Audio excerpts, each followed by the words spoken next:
ജെസ്റ്റൽ opticals, opposite TB hospital, Karivelippady, Kochi. Kerala Pradesh teachers congress 42ാം സംസ്ഥാന സമ്മേളനം നടന്നു. കേരള പ്രദേശ് ടീച്ചേഴ്സ് അസോസിയേഷൻ 42ാം സംസ്ഥാന സമ്മേളനത്തിന്റെ ഭാഗമായുള്ള പ്രതിനിധി സമ്മേളനം മന്ത്രി കടന്നപ്പള്ളി രാമചന്ദ്രൻ ഉദ്ഘാടനം ചെയ്തു.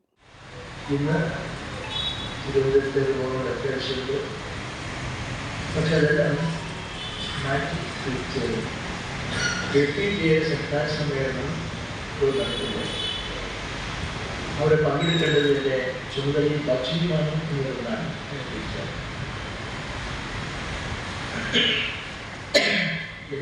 ഭാരവായ സുഹൃത്തുക്കളും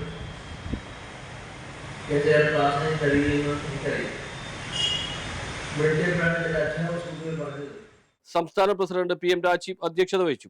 വിവിധ സംസ്ഥാന മേളകളിൽ കൺവീനർമാരായിരുന്ന സംഘടനാ ഭാരവാഹികളായ RS Sunilkumar, RR Sabeer, Venugopal, PM Zubair എന്നിവരെ മന്ത്രി ആദരിച്ചു. Mustafa Kadampot, CR Valsan, KV Devdas, KV Girish, Santhosh കാല, റഞ്ജു ചെറിയാൻ എന്നിവർ ആശംസകൾ അർപ്പിച്ച് സംസാരിച്ചു. പൊതുവിദ്യാഭ്യാസം ജനാധിപത്യ മതേതര സങ്കല്പങ്ങളിലൂടെ എന്ന വിഷയത്തിലുള്ള വിദ്യാഭ്യാസ സമ്മേളനം KPTA സംസ്ഥാന വൈസ് പ്രസിഡന്റ് സുനിൽകുമാർ RSന്റെ അധ്യക്ഷതയിൽ KPCC ട്രഷറർ മുസ്തഫ കടമ്പോട്ട് ഉദ്ഘാടനം ചെയ്തു. അഡ്വക്കേറ്റ് KV മനോജ് കുമാർ വിഷയാവതരണം നടത്തി. മാത്യൂസ് കോലഞ്ചേരി, ജോസ് മാസ്റ്റർ, KP ദിലീപ് എന്നിവർ സംസാരിച്ചു. KPTA general secretary Biju K വാണത്ത് സ്വാഗതവും ജയചന്ദ്രൻ നന്ദിയും രേഖപ്പെടുത്തി. News bureau, Kochi.